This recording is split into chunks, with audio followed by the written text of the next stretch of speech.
સૌ મિત્રોને જય સોમનાથ. ઓમ નમઃ શિવાય. પ્રિય મિત્રો, તમારો દિવસ શુભ રહે, મંગલમય શુભકામના. હું બિલીમાંથી જોગીભાઈ વ્યાસ, આપ સૌનું આપણી જોગેશમાં હાર્દિક સ્વાગત છે. મિત્રો, આજરોજ જોઈશું આજનું શુભ પંચાંગ.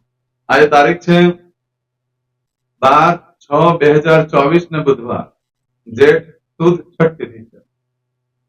આજે સ્કંદ ષષ્ઠી તરીકે પણ ઓળખવામાં આવે છે, આરોગ્ય ષષ્ઠી તરીકે પણ આજના દિવસને ઓળખવામાં આવે છે. આજે જે બાળકનો જન્મ થાય એની તિથિ ગણાય છે. આ છઠ તિથિ આજે સાંજે 7:17 પહોંચી. ત્યાર પછી જે બાળકનો જન્મ થાય એની સાતમ તિથિ ગણાય છે. આજે જે બાળકનો જન્મ થાય છે એનું નક્ષત્ર ગણાય છે મઘા. આ મઘા નક્ષત્ર આજે આખો દિવસ રહેશે ને આવતીકાલે મળસ્કે 2:12 પૂર્ણ. આજે જે બાળકનો જન્મ થાય છે એનો યોગ ગણાય છે અર્ષણ. આ મઘા નક્ષત્રમાં જન્મ હોય તેની ચોક્કસ પ્રમાણે પૂજા વિધિ કરી દે. અને ખાસ કરીને મિત્રો, આજે મઘા નક્ષત્ર છે. આજના દિવસે ભગવાન શંકરના મંદિરે જઈ બપોરે 12 વાગ્યા સુધીમાં દૂધ, જવ અને પાણી ભેગા કરી પીપળાની ફરતે ચડાવવું જોઈએ અને ત્યાર પછી ભગવાન શંકરને ચોખ્ખું પાણી ચડાવી દેવું જોઈએ. આનાથી પિતૃ પ્રસન્ન થશે, ઘણું શુભ ફળ પ્રાપ્ત થશે. આજના દિવસે પિતૃને લગતી પૂજા, પિતૃને લગતું કાર્ય આજે કરવાથી ઘણું ફળ સારું મળી શકે છે. આજે જે બાળકનો જન્મ થાય છે એનો યોગ ગણાય છે હર્ષણ. હર્ષણ યોગ આજે સાંજે 5:15 પૂર્ણ થઈ જાય છે. અને ત્યાર પછી જે બાળકનો જન્મ થાય એનો વ્રત યોગ. આજે જે બાળકનો જન્મ થાય છે એનો કરણ ગણાય છે કૌલવ. આ કૌલવ કરણ આજે સવારે 6:19 પૂર્ણ થઈ જાય છે. આજે સવારે 6:19 પછી જે બાળકનો જન્મ થાય એનો 33 કરણ ગણાય છે. આજે જે બાળકનો જન્મ થાય છે એની રાશિ ગણાય છે સિંહ રાશિનો અક્ષર આવે છે મન, એટલે સિંહ રાશિનો સ્વામી સૂર્યનારાયણ ભગવાન છે. આજે આખા દિવસમાં કોઈ પણ બાળકનો જન્મ થાય બધાની રાશિ સિંહ ગણાય. સિંહ રાશિ 14 તારીખે સવારે 11:55 પૂર્ણ થાય છે. ત્યાં સુધી જે બાળકોનો જન્મ થાય બધાની રાશિ સિંહ ગણાય. આ રાશિ, તિથિ, વાર, નક્ષત્ર યોગકરણનું બહુ જ મહત્વ છે. એમાં જેનો જન્મ હોય તેની ચોક્કસ પ્રમાણે પૂજા વિધિ કરી લેવી જોઈએ, જેથી કરીને જીવનમાં સંઘર્ષ ઓછો થઈ જાય છે. આજે જે કોઈ મારા સબસ્ક્રાઇબ મિત્ર અથવા મારા પરિવારના કોઈ પણ સભ્ય આજે વર્ષગાંઠ હોય, મેરેજ એનિવર્સરી હોય, આ બધા કાર્યક્ષેત્રમાં તમને દિવ્ય સફળતા ભગવાન પ્રાપ્ત કરાવે, તમારું આખું વર્ષ સુંદર રીતે વ્યતીત થાય એ હું સૌના દાદાને પ્રાર્થના કરું છું. પરંતુ મિત્રો, આજના દિવસે આજનું સુકન કરી લેજો, આખું વર્ષ સુંદર રીતે વ્યતીત થશે.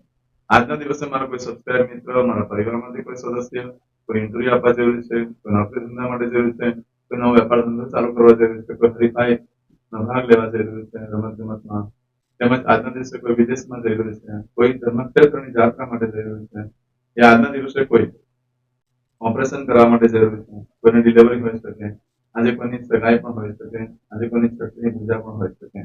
આજે આમ તો સગાઈ કરવા માટે યોગ્ય દિવસ છે, સગાઈ થઈ શકે છે. આજના દિવસે આવા કોઈ પણ કાર્ય કરવા માટે તમે જઈ રહ્યા છો, જે કાર્યમાં તમને દિવ્ય સફળતા પ્રાપ્ત થાય એ હું સોમનાથ દાદાને પ્રાર્થના કરું છું. પરંતુ મિત્રો, આજે તમે જાઓ છો ત્યારે આજનું સુકન કરીને જાઓ તો કાર્યમાં સારી સફળતા પ્રાપ્ત કરી શકશો. આજના દિવસે ઘરેથી નીકળો છો ત્યારે વડીલ વૃદ્ધ વ્યક્તિને વંદન કરીને જવું જોઈએ, પિતૃના ફોટાને વંદન કરવા જોઈએ, તેમજ ઘરમાં દેવસ્થાનમાં વગેરે રાખીને ભગવાનને કહેવાનું મારી સાથે મારા કાર્યમાં રહેજો, સારામાં સારી સફળતા પ્રાપ્ત થઈ શકશે. આજના દિવસે ખાસ કરીને તમે નીકળો છો અને પાવૈયા મળી જાય છે, જેને કિન્નર કહેવાય, માસી કહેવાય, એ જો સામે મળી જાય છે તે લોકોને કઈ દાન પૂર્ણ કરે, તે લોકોના આશીર્વાદથી ભાગ્ય પરિવર્તન થતું હોય છે. આજે ગાયને ખાટા મીઠા ફળ ખવડાવવાનું પણ બહુ મહત્વ હોય છે. આજે ગાયને ખાટા મીઠા ફળ ખવડાવવાથી બુદ્ધ પણ પ્રસન્ન થાય છે અને રાહુ ગ્રહ પણ પ્રસન્ન થતા હોય છે. આજના દિવસે આખા દિવસમાં કોઈ પણ કાર્ય કરવામાં આવે તો એના માટે પણ એક ચોક્કસ શુભ સમય મળે છે. તો આજના દિવસનો શુભ સમય જોઈએ આપણે તો સવારે 6 થી સવારે 9 વાગ્યા સુધીનો સમય શુભ રહેશે. તેમજ આજે સવારે 10:30 થી બપોરે 12 વાગ્યા સુધીનો સમય શુભ રહેશે. બપોરે 3 થી સાંજે 6 વાગ્યા સુધીનો સમય શુભ રહેશે અને સાંજે 7:30 થી રાત્રે 12 વાગ્યા સુધીનો સમય શુભ રહેશે અને આવતીકાલે મળસ્કે 3 થી મળસ્કે 4:30 સુધીનો સમય શુભ રહેશે. આ સમયગાળા દરમિયાન તમે કોઈ પણ કાર્ય કરો છો તે કાર્યમાં તમને સારામાં સારી સફળતા પ્રાપ્ત થઈ શકે છે. આજના દિવસે આમ તો તમારી કોઈ પણ વસ્તુ ચોરાઈ જાય, ખોવાઈ જાય તો મળવાની શક્યતા 7 દિવસમાં છે, બાકી બિલકુલ શક્યતા ઓછી છે. આજના દિવસે કોઈ પણ કાર્યનો આરંભ ન કરશો, ન કોઈ ખરીદી કરશો, ન કોઈ વેચાણ કરશો, ન કોઈ કાર્યનો પ્રારંભ કરશો, કારણ કે આજે કરેલા કાર્યમાં તમને વારે ઘડીએ મોટું નુકસાન થઈ શકે છે. ખરીદી કરવાથી વારે ઘડી નુકસાન થઈ શકે, વેચાણ કરવાથી પણ નુકસાન થઈ શકે એમ છે. બને ત્યાં સુધી આજે જે કંઈ કાર્ય કરો છો એમાં મોટા ભાગે અકસ્માત થવાના યોગો ઉભા થતા હોય છે. પછી કોઈ મશીન લો છો કે વાહન લેવો છો કે કોઈ પણ વસ્તુની ખરીદી કરો છો જેમાં તમને જે ભારે ઘડી નુકસાન થવાની શક્યતા ઘણી બધી છે. માટે બને ત્યાં સુધી આજે કોઈ પણ કાર્ય ન કરશો. આજે નવ વસ્ત્ર પણ ધારણ ન કરશો. આજે જો તમે નવ વસ્ત્ર ધારણ કરો છો તો ગાડી ચલાવતા ખૂબ જ સાચવવું પડશે. મોટે ભાગે અકસ્માત થવાના યોગ ઉભા થશે. નવા વસ્ત્ર એટલે તમારા સિવાય કોઈ ક્યારે ન ધારણ કર્યા હોય તેને નવા વસ્ત્ર કહેવાય છે. એટલા માટે બને ત્યાં સુધી આજે કોઈ કપડાં સીવા પણ ના નાખશો અને ન નવા વસ્ત્ર ધારણ કરશો. યોગ્ય દિવસ નથી આજે. આખો દિવસ યોગ્ય દિવસ નથી આજે. આખો દિવસ અને આવતીકાલે મળશે 2 ને 12 મિનિટ સુધીમાં મળશે 3 તારીખે મળશે 2 ને 12 મિનિટ સુધીમાં કોઈ પણ કાર્યનો આરંભ ન કરશો, નથી ખરીદી કરશો, ના વસ્તુ ધારણ કરશો. આજે તો યોગ્ય દિવસ નથી, મધ્યમ છે. સગાઈ માટે પણ મધ્યમ છે, બહુ યોગ્ય નથી. આજના દિવસે કરશો આજનો સંકલ્પ પાણી અદ્યતને માસના માસોત્તમ બ્રહ્મ પવિત્ર જ્યેષ્ઠ માસે શુભે શુક્લપક્ષે સપ્તમ્યાયામ સૌમ્યવાસનિતાયામ ષષ્ઠીમ્યામ અંતર્ગત સપ્તમ્યામ સૌમ્યવાસનિતાયામ. દરેક જણાએ પોતાનું ગોત્ર બોલવાનું છે. ગોત્ર ખબર નહીં હોય તો કાશ્યપ ગોત્ર બોલવાનું છે. હવે દરેક જણા બોલવાનું ઉત્પન્નેન, પછી તમારું નામ બોલી જાઓ.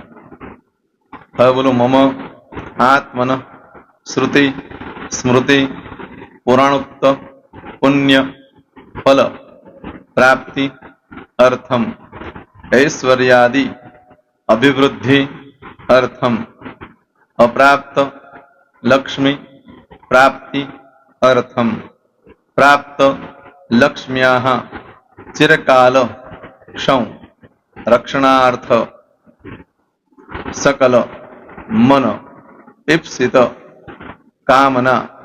હવે તમારા મનમાં જે કઈ ઈચ્છા હોય તે બોલી જાઓ.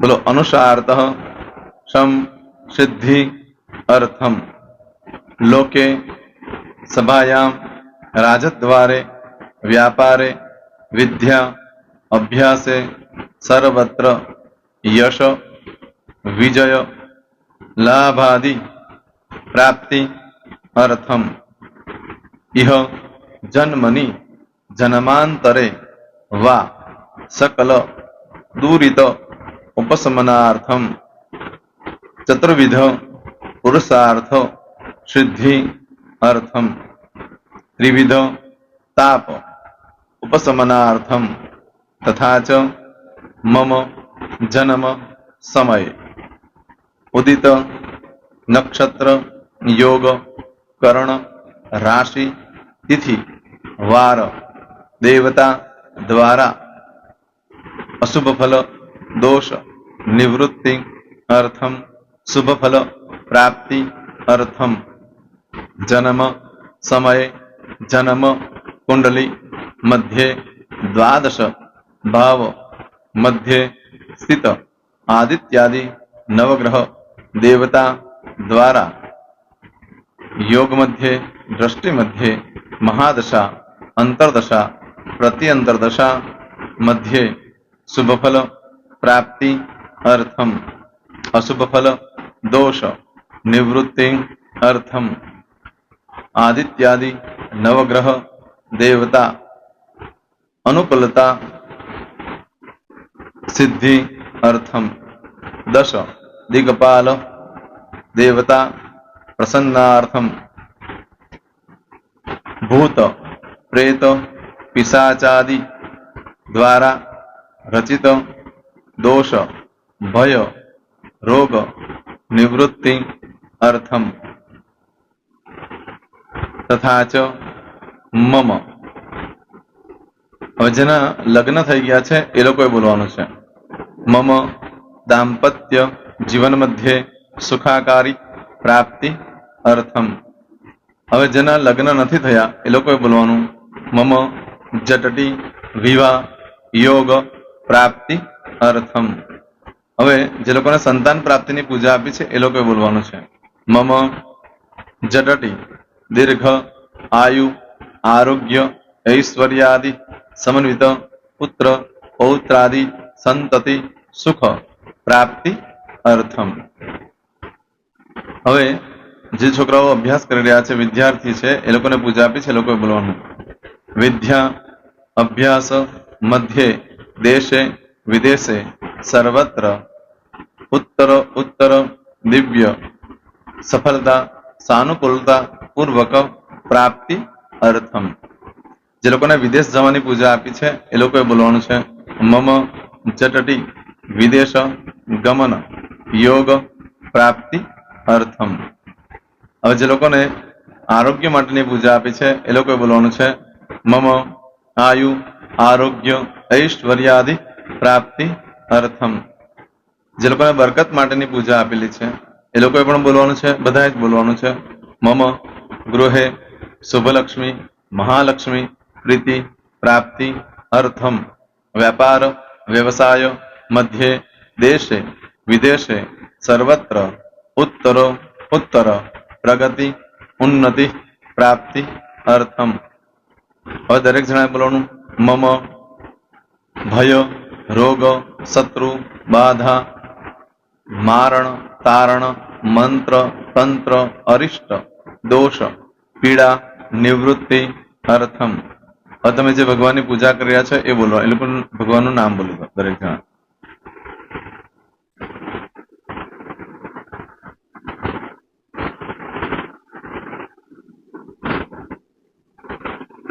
બોલો દેવતાનામ પૂજન અર્ચન અહમ કરીશ્યે. પાણી મૂકી દેવાનું છે. હવે જ્યારે પૂજા પતી જાય એટલે છેલ્લે પાછું ચમચીમાં પાણી લેવાનું અને બોલવાનું છે વિષ્ણવે વિષ્ણવે વિષ્ણવે નમો નમઃ. વિષ્ણુ સ્મરણાત સર્વમ પરિપૂર્ણમસ્તુ. એતાની ગંધ પુષ્પ ધૂપ દીપ નૈવેદ્ય તામ્ર દક્ષિણ વક્ષણ સહિત બોલો મમ સકલ મન કામના સિદ્ધિ અર્થમ પૂજન અર્ચન. જે ભગવાનની પૂજા કરી હોય તે દેવનું નામ બોલી દો.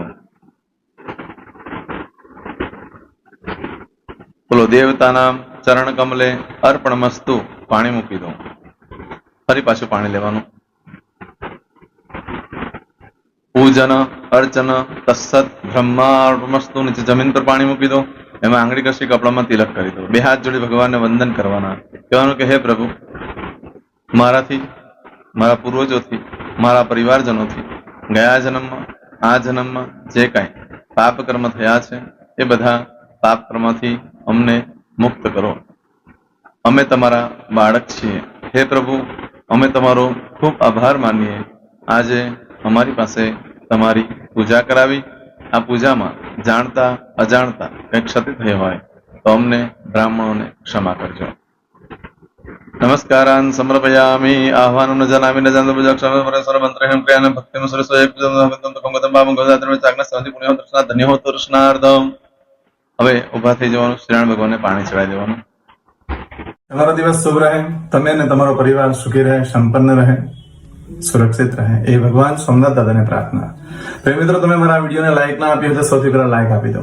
અને ત્યાર પછી જો તમે મારી આ ચેનલ સબસ્ક્રાઇબ ન કરી હોય તો સૌથી પહેલા સબસ્ક્રાઇબ કરી લો અને બેલ આઇકોન ઓલ પર ક્લિક કરવાનું ભૂલશો નહીં, જેથી કરીને સૌથી પહેલા નવી વિડીયો જે કંઈ મૂકું એ તમને મળે. મિત્રો, કંઈ પણ મૂંઝવણ હોય તો મને આ નંબર પર તમે ફોન કરીને પૂછી શકો છો. મારો મોબાઈલ નંબર છે 9825546459. મિત્રો, કોમેન્ટ્સમાં જય સોમનાથ લખવાનું ભૂલશો નહીં. ફરી પાછા નવા વિડીયો સાથે મળીએ. ત્યાં સુધી સૌને જય સોમનાથ.